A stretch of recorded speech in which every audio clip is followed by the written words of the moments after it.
Hola amigos, ¿qué tal? Stuart here from Spain Speaks. With the Spain news update, we'll have a look at some of the main stories that have caught my attention in the press here in Spain, and we'll also take a look at some comments that have been left on the channel recently. Before I begin, a big thanks to all of the people that have supported the channel in recent times, whether it's by buying me a coffee through the new Super Thanks option on YouTube, my longer term supporters on Patreon, or the recent members to this YouTube channel, the new membership option that is now available. So thank you very much for that. Now, straight into the news. And today, the 11th of March 2024, marks the 20th anniversary of Spain's biggest ever terrorist attack, the Atocha bombings, back in 2004. And let's be honest, it was a terrorist attack that changed Spain in many ways. And as we can read here, the 11th of March, crime expired, the judicial journey and the unsolved mysteries of the terrorist massacre that changed Spain. 2 decades ago, Spain suffered the biggest attack on European soil. The Islamist attack of the 11th of March achieved the essential goal of terrorism of extending its impact beyond the direct victims. It brought about a change of government and generated a permanent climate of political confrontation. Jihadist terrorism took root in society, triggering numerous police operations to deactivate it and leading to a reform of the penal code to combat it more effectively. But 20 years is not just the round number, it is also the statute of limitations applicable to those acts. This means that the door is now closed to prosecute those who have not yet been identified as responsible for the massacre. Today, such an attack would never be subject to the statute of limitations. So there we go, 20 years on from that horrendous terrorist attack, the horrendous massacre that took place in Madrid at the Atocha train station and other train stations in Madrid. I, of course, was living in Madrid at the time and remember the day very, very clearly indeed. It was a typical day for me, got up early, went off to work on public transport. Then at around 7:45, 8 a.m., can't remember the exact time, I got a phone call from my partner asking me if I was okay. Because on the odd occasion, I did take public transport through the Atocha train station, but on this day, I took the metro. But as I said, a terrible event, and not only was it the biggest terrorist attack on Spanish soil, but also European Union soil, as we saw in that article there, with over 190 people unfortunately losing their lives. Now, onto the second piece of news, and cryptocurrency company Worldcoin is apparently not happy with the Spanish Data Protection Agency and has said that it is going to sue. As we can read here, Worldcoin responds to Spain after banning iris scanning. It leaves us no choice but to file a lawsuit, it says. Last week, the Spanish Data Protection Agency required Worldcoin to temporarily halt its operations in Spain to stop scanning users' irises and collecting personal data in this way. A few months ago, Sam Altman's company began scanning the irises of volunteers around the world in exchange for financial compensation, specifically cryptocurrencies. Moreover, it argued that all the collected information is anonymous and that users retain control over their data at all times. However, by the end of February, the AEPD, the Data Protection Agency, confirmed it was investigating for complaints related to data processing. And finally, last Wednesday at a press conference, the director of the Spanish agency, Mar España, reported the cessation of Worldcoin's activity in our country to ensure adequate data protection. Worldcoin disagreed with the decision. World ID was created to provide people with online access, privacy and protection, it says. So there we go, Worldcoin left with no choice but to file a lawsuit against the Spanish Data Protection Agency. It says it's doing nothing wrong, nothing illegal, but the Data Protection Agency begs to differ, hence the ban. So we'll keep an eye on this story and see how it plays out in coming weeks and months, but I'm going to ask you guys a question. Would you be willing to have your irises scanned in exchange for cryptocurrencies? Let us know in the comment section below. Now the next piece of news, and as we know, farmers in the European Union, here in Spain and also other European Union countries, have been up in arms in recent times protesting at European Union policy when it comes to agriculture. But according to this next article, there might be a solution for European Union agricultural woes. Because as we can read here, Morocco will be Europe's market garden. The European primary sector is on the warpath after a series of incessant protests against legislators that is putting them on the ropes as they see the end of their livelihood coming closer and closer. A shot in the foot for Europe and in the heart for small and medium-sized family farms, which, criminalised under the European Green Pact, have an expiry date while third countries are favoured, with fewer controls and even financing plans for the improvement of their irrigation systems.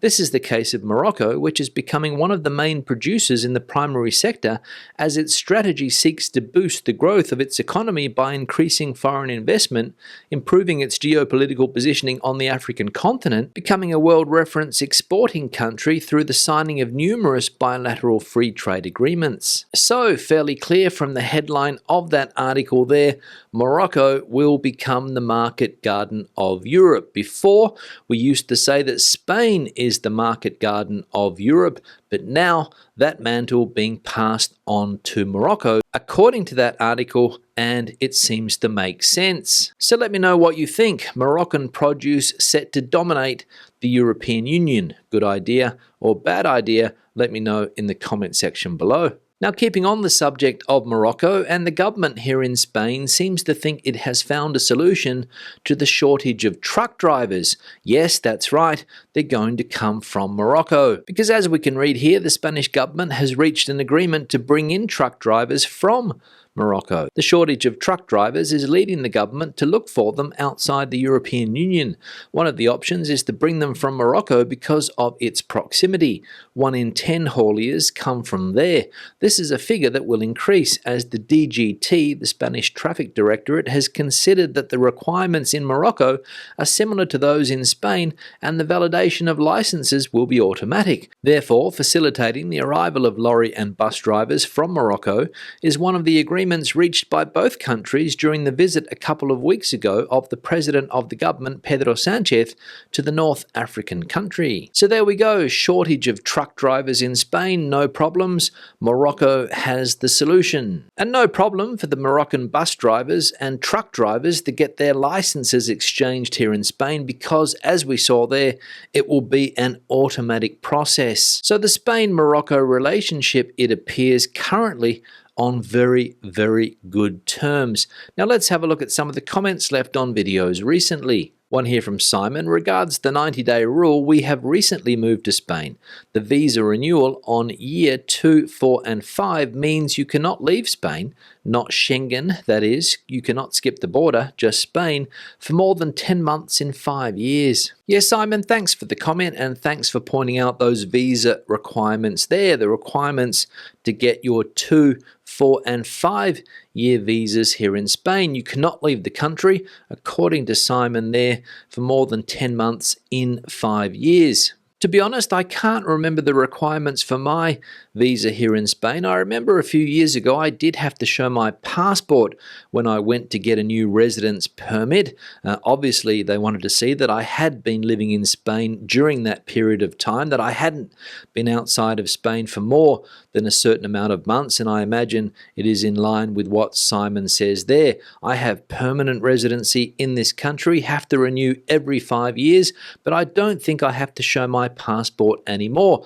but I could be wrong. However, what I will say is that because Spain is in the Schengen area and there are no borders with France and Portugal, for example, you could quite easily slip over the border and spend a lot of time in Portugal and no one would ever know. But if you hopped on a plane and left the country, went to the States, Canada, Australia, for example, obviously going through passport control, there would be some record of it in your passport. But in Schengen, that is not the case. So although technically, from what Simon says, you have to stay in Spain, if you did go to a country like Portugal, as I said, no one would ever know. One here from Warrior for Christ. Stu, a fellow Aussie here. Buen dia a todos. Just asking if anyone has connections for volunteering volunteer work on farms in the Basque region. I come from Spanish heritage and just wanted to learn about where my ancestors came from, and then I'll be doing my Camino de Santiago. If anyone can help me, please reach out and I will email you. Yeah, Warrior for Christ, thanks for the comment, and I'll open this one up to the community. If anyone can help Warrior out, if anybody has any connections in the Basque country that can set Warrior up on a farm there for a couple of months or however long they want to stay there, please get in contact through the comment section below, and we'll see if we can get Warrior in touch with their Spanish heritage. So good luck, Warrior, and good luck on the Camino de Santiago. One here from FRGV. Damn, it has been my dream to move to Malaga, probably to retire, since we lived there for a year many decades ago due to a work project. Now that finally the truth is out, it will become too expensive and probably not so good, as people tend to things up. Sigh. FRGV, thanks for the comment, and obviously referring to an article that we saw in yesterday's live stream about how digital nomads are saying that they have found paradise in Malaga. Paradise, obviously, because of the good weather, the friendly people down there, and also the great cuisine. Malaga, as we know, has become a tech hub in southern Spain over the last decade or so, I believe, and digital nomads are now flocking to that part of Spain to take advantage of everything that it has to offer. So will Malaga become too expensive, overrun by foreigners, and a victim of its own success, as pointed out in that comment? Probably. One here from Peter. Yes, we had 3 days of rain down here in Malaga province, but we need a lot more. Yeah, Peter, thanks for the comment, and I saw on the news at the weekend here that Malaga did get a fair bit of rain, 3 days of rain as you point out there, but unfortunately it is not enough to fill those dams. Many places in the Malaga province currently suffering water restrictions, for example nightly water restrictions, getting their water cut off during those nighttime hours, and also people worrying that more restrictions could be enforced as we get closer to those summer months. So fingers crossed that it continues to rain in that part of Spain and the dams start to fill up. One here from Nicholas. Hi Stuart, thank you for showing some properties from the Idealista website.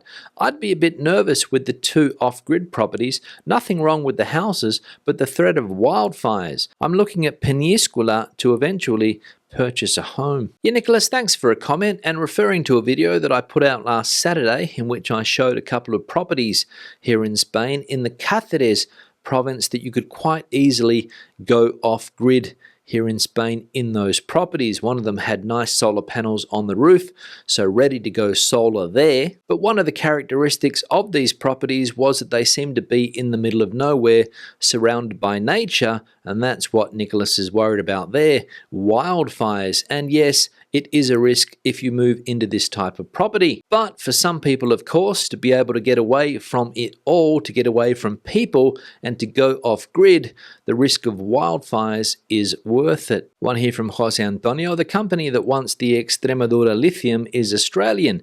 Canadian miners are aggressive everywhere too. Yeah, Jose Antonio, thanks for the comment, and I did see in the article that I read about this topic, lithium mining in Extremadura, that indeed the company is from Australia that wants to take that lithium out of the ground. Not sure why it's an Australian company and not a Spanish company that wants to exploit that lithium mine, but it could be the fact, as Jose Antonio points out, that Australian mining companies and Canadian mining companies are just more aggressive. So if anybody has more info on the subject, let us know in the comment section below. And the final comment here from CPTN, if they want to make us more like the rest of Europe, they can start with the salaries. Yes, CPTN, thanks for the comment, and this is an opinion shared by many people here in Spain.